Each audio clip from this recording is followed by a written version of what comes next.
Галлей едет на всей скорости анальной. Если кратко, это история о покупке некромобиля по низу рынка и вытекшими из этого последствиями. Нормально проездить на нем мне удалось около 2 месяцев, так как вскоре с наступлением заморозков и запуском на холодную начались проблемы с плавающими оборотами до полного прогрева двигателя. Ну и наконец кульминация. В один из таких дней во время поездки заглох двигатель. Кое-как удалось его запустить, но появился небольшой нюанс в виде дымовой завесы позади автомобиля. Решив разобрать двигатель, я увидела состояние деталей и поняла, без капиталки, увы, не обойтись. Вся эта грандиозная работа началась с восстановления коленчатого вала. Первонаперво пациент помещается на поверочные призмы для проверки на биение и тщательно вытирает целью обеспечения чистоты измеряемой поверхности. Прогиб составляет около 2 соток, при допустимых 4 сотках.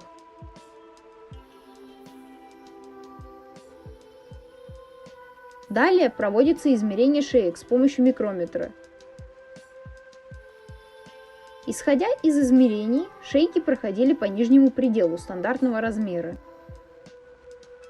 Теперь коленчатый вал перемещается на стенд магнитной дефектоскопии, где подвергается намагничиванию, создавая магнитное поле внутри себя. Следом наносится суспензия, содержащая мелкие ферромагнитные частицы. В местах дефектов, где нарушается магнитное поле, магнитные частицы притягиваются и скапливаются, образуя индикаторные рисунки. Эти индикаторные рисунки, образовавшиеся на поверхности, позволяют выявить наличие дефектов. В моем случае на испытуемом практически отсутствовали растрескивания, что меня очень удивило. Обычно я лицезрела рисунок в виде сеточки на коленвалах примерно того же возраста. Исходя из полученных результатов, было принято решение шлифовать и те, и другие шейки до первого ремонтного размера.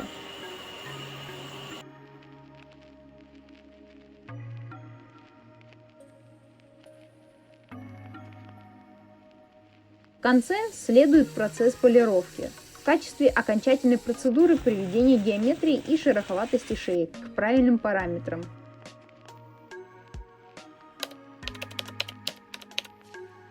Блок цилиндров был на тройку. На цилиндрах присутствовали задиры, наиболее видимы были на втором цилиндре. Сначала он отправляется на водные процедуры для удаления различных масляных загрязнений. Тут я его свозила на аквабластинг, и теперь он чистенький.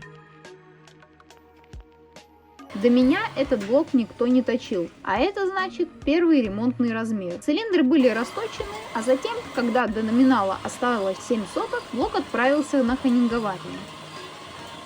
Неровности, прилегающие к ГБЦ поверхности, были устранены посредством фрезеровки.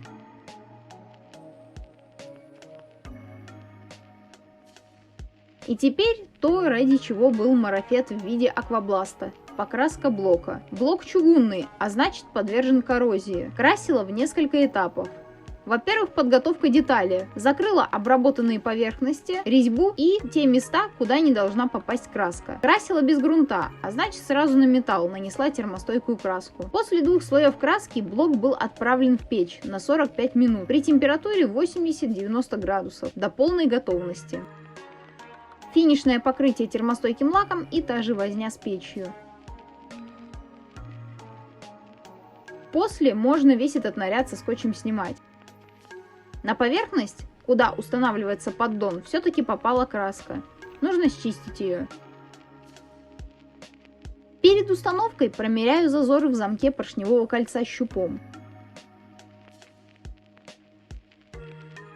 Далее процесс идет к подготовке шатунов и бугелей к промерке зазоров. Тщательно обезжириваю поверхности, куда позже будут установлены вкладыши, а также обезжириваю сами вкладыши с последующим нанесением масла.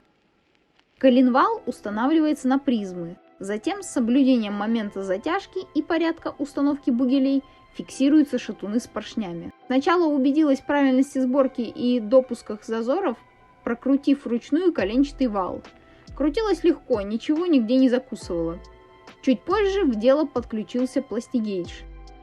Теперь, зная, что все ходит как по маслу, можно заряжать блок.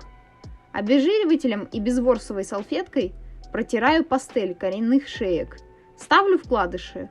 Капаю на каждую шейку масло. Ставлю по бокам крышки опоры 4-го коренного подшипника упорные полукольца и устанавливаю коленчатый вал.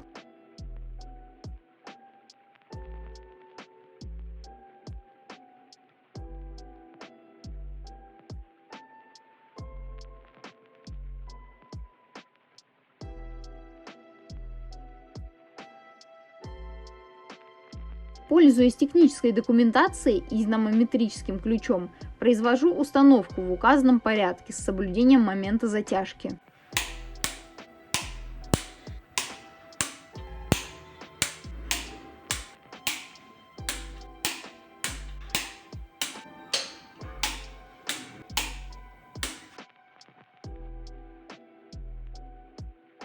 Приступаю к установке поршней, предварительно протерев цилиндры от мелких песчинок и смазав маслом. Не забываю про разводку поршневых колец, так как это влияет на герметичность цилиндра, а также при помощи насечек устанавливаю поршень правильной стороной, в моем случае точкой в сторону привода ГРМ. С помощью оправки сначала немного утапливаю юбку поршня, затем легкими движениями киянки равномерно простукиваю по периметру оправки, чтобы она выровнялась по низу и поршень с легкостью утопился в цилиндр при резком, но аккуратном ударе по днищу. Масляный насос был в таком состоянии. Он, как и другие детали, был намыт дочисто.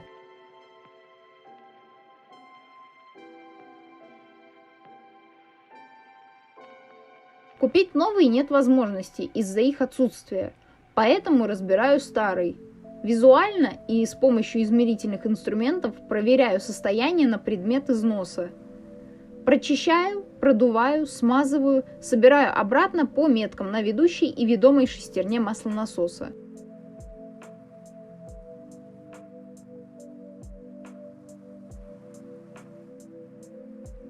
При разборе редукционного клапана убедилась в отсутствии видимого износа. Собираю все обратно.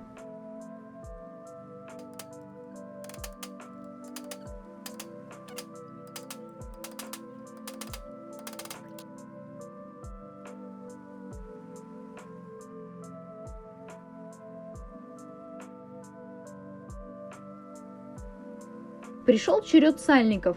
Устанавливаю передний сальник в отверстие под вал в масляном насосе и задний в крышку держателя. Мой способ установки сальника очень сомнительный, лучше все же использовать оправку.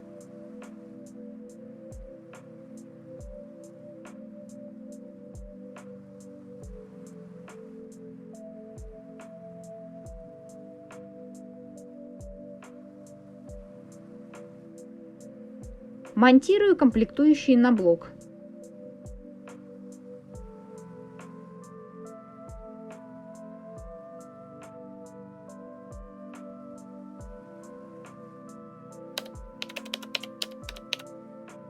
ГБЦ пришлось покупать с распредвалом на разборке, так как на моих деталях был феноменальный износ, измеряемый в десятку. Распредвал пришел в хорошем состоянии, а ГБЦ приехала с прогоревшим клапаном. После дефектовки и опрессовки она отправляется на рассухаривание. Перепрессовка направляющих втулок на новые, старые были изношены. Обработка плоскости.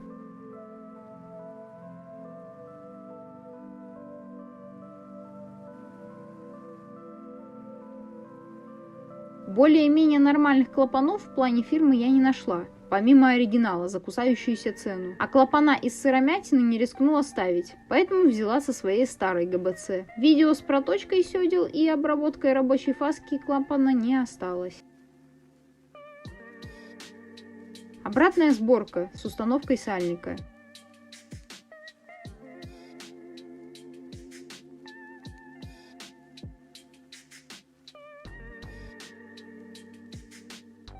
И вот я уже поставила оси коромысел на свои места, но тут меня ждала неудача. В новой ГБЦ в некоторых отверстиях не было резьбы.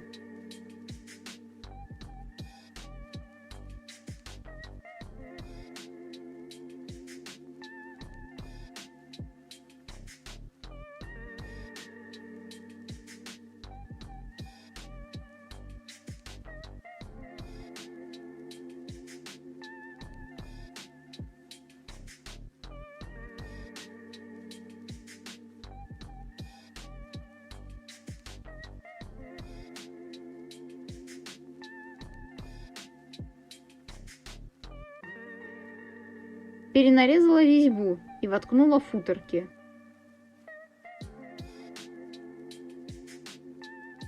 Продуваю сжатым воздухом и обезжириваю детали. Смазываю и устанавливаю распредвал.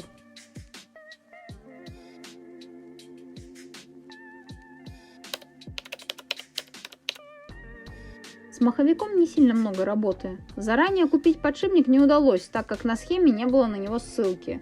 Пришлось подбирать по-старому после съема. Выпрессовала подшипник и намыла маховик.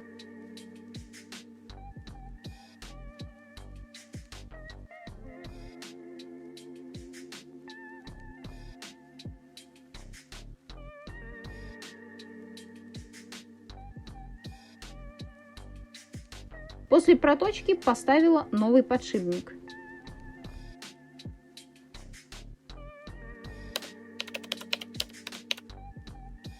И теперь, когда агрегаты обслужены, можно приступать к сборке. Сначала привела проводку в порядок.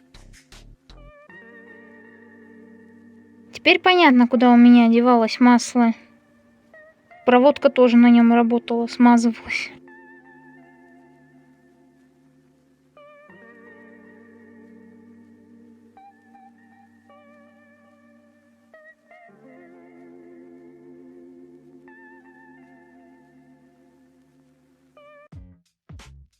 Устанавливаю поддон.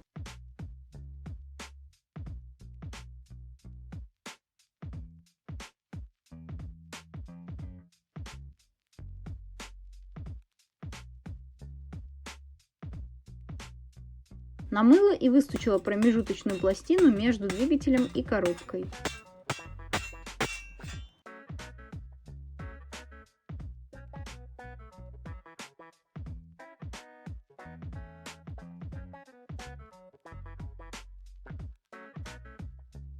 Затем маховик.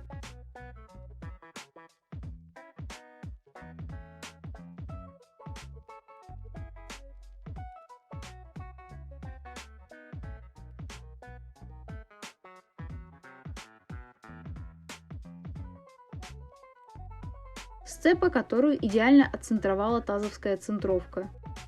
Тщательно начищаю пространство с внутренней части колокола коробки.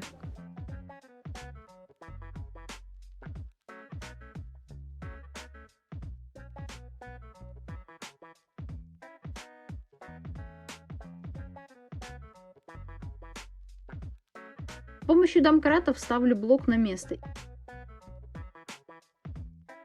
и прикручиваю подушку. Затем новый стартер.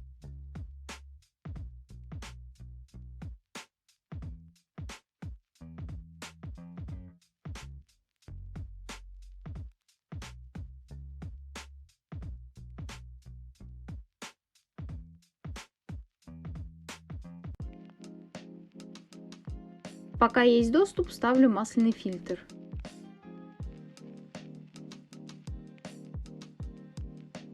Следом подготовка ГБЦ к установке. Обычно я ее ставлю и снимаю в сборе с впускным коллектором, так как потом подлезть к нижним болтам впуска еще надо постараться. Старые патрубки меняю на новые, плюс 10 к скорости.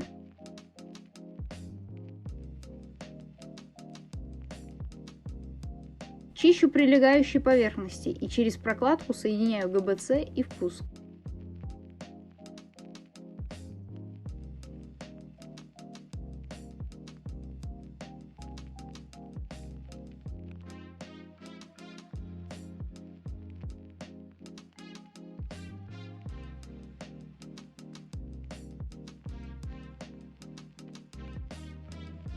Предварительно зачищаю, обезжириваю и мажу герметиком.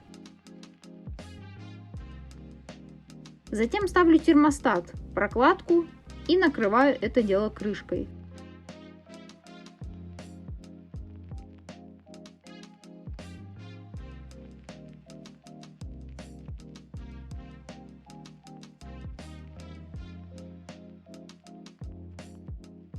Подготовка перед состыковкой.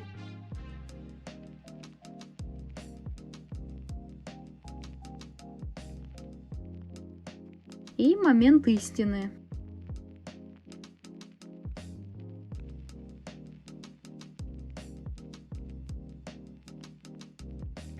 По сравнению со старым болтом, новый выглядит более солидно. У него грани еще целые. Этот уже, видимо, 1000 раз юзали.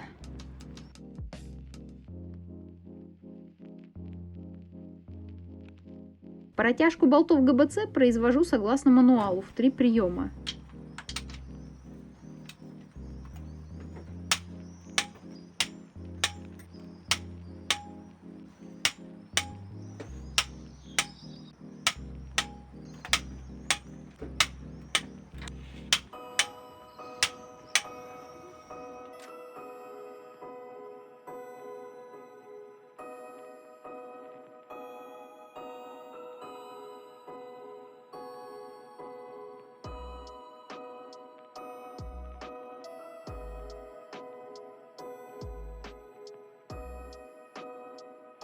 Ставлю новую помпу и тройник.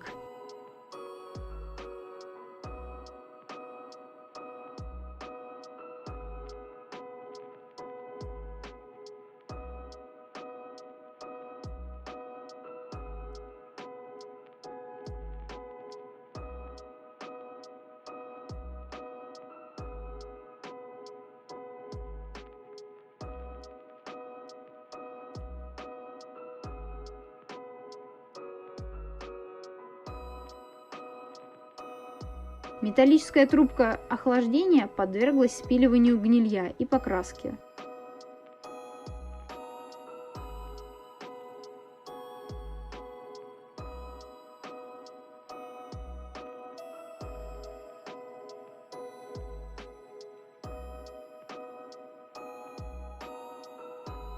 Установка выпускного коллектора.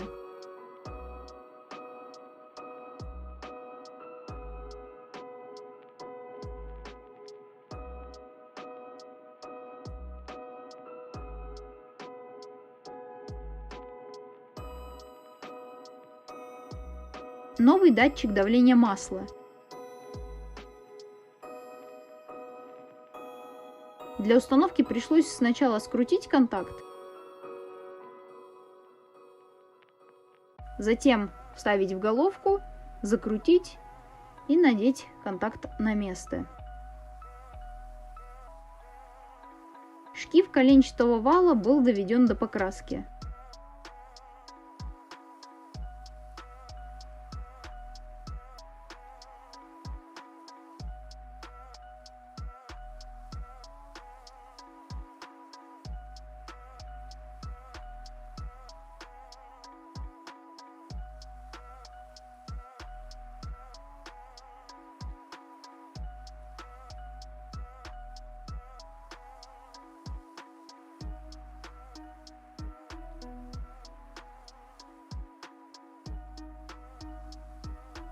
Установка новых деталей привода ГРМ.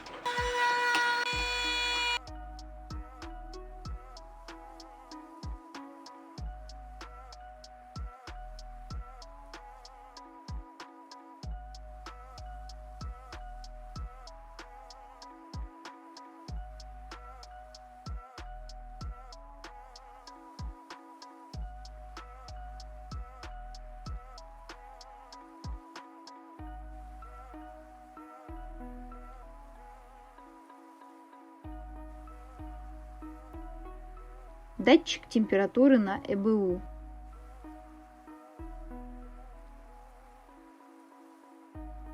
Датчик температуры на стрелку.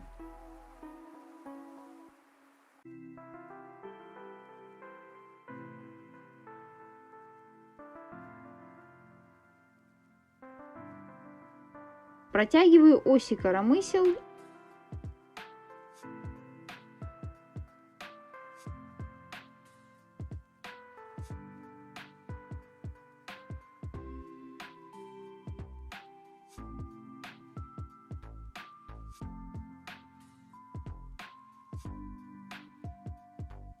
Устанавливаю клапанную крышку.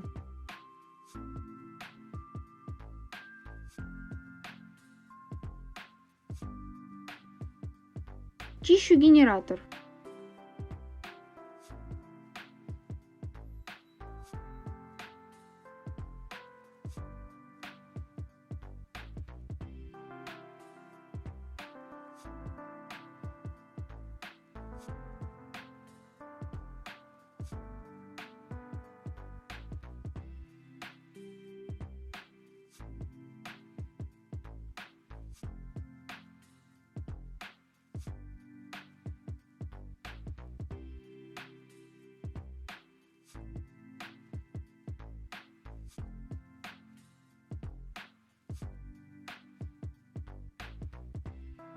Крашу шкив.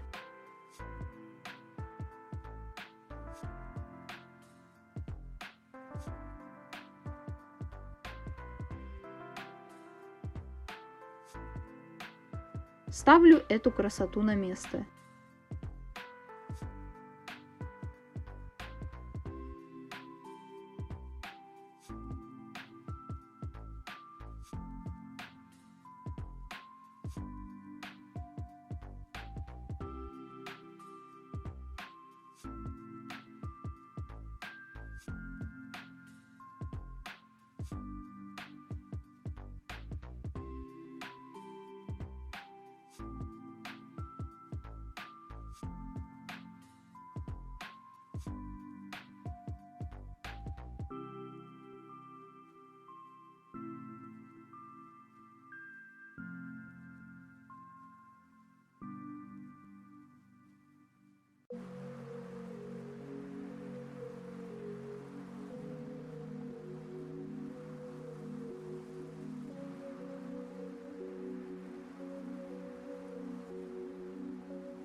Дело за малым. Монтирую рампу с форсунками.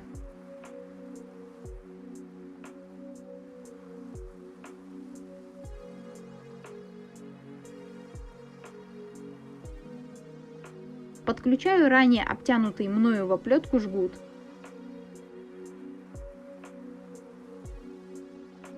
Ставлю датчик на включение вентилятора.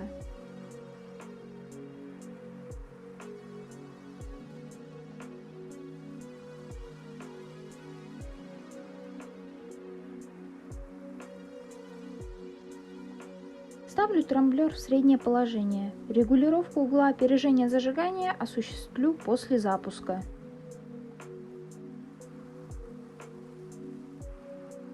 Фишка распределителя имеет не лучший вид. Нужно ее освежить.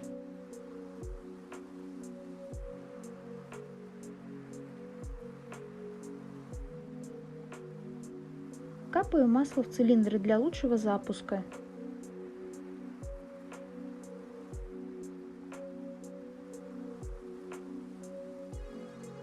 Устанавливаю новые свечи.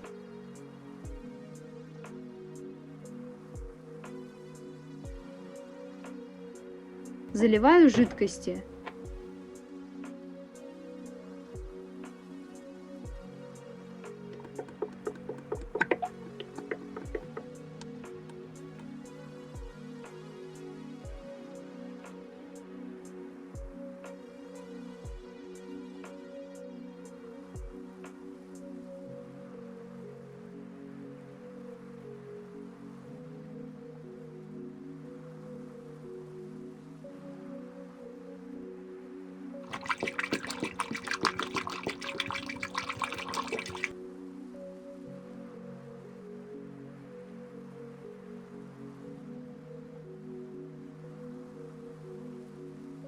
Напоследок покраска защиты выпускного коллектора.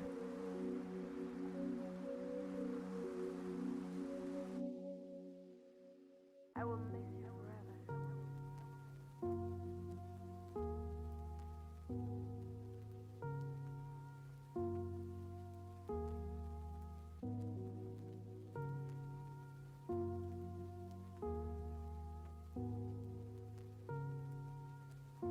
Небольшие регулировки Подготовка к установке колес.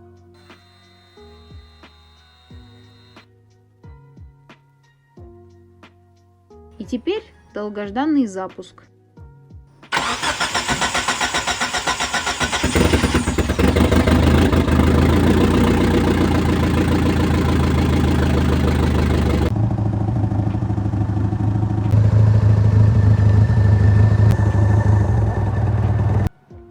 Итак, что мы имеем на сегодняшний день? Практически с нуля собранный движок, а пока его там не было, я залезла в подкапотное пространство и провела небольшую ревизию проводки. Где-то было плохо разъемом, где-то сама проводка неладом дышала, но ни в коем случае никаких скруток, никакой изоленты, все только на термоусадку и на обжимные клеммы.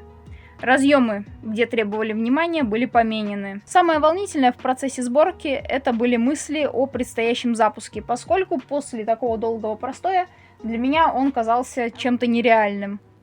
В итоге она запустилась, и это главное.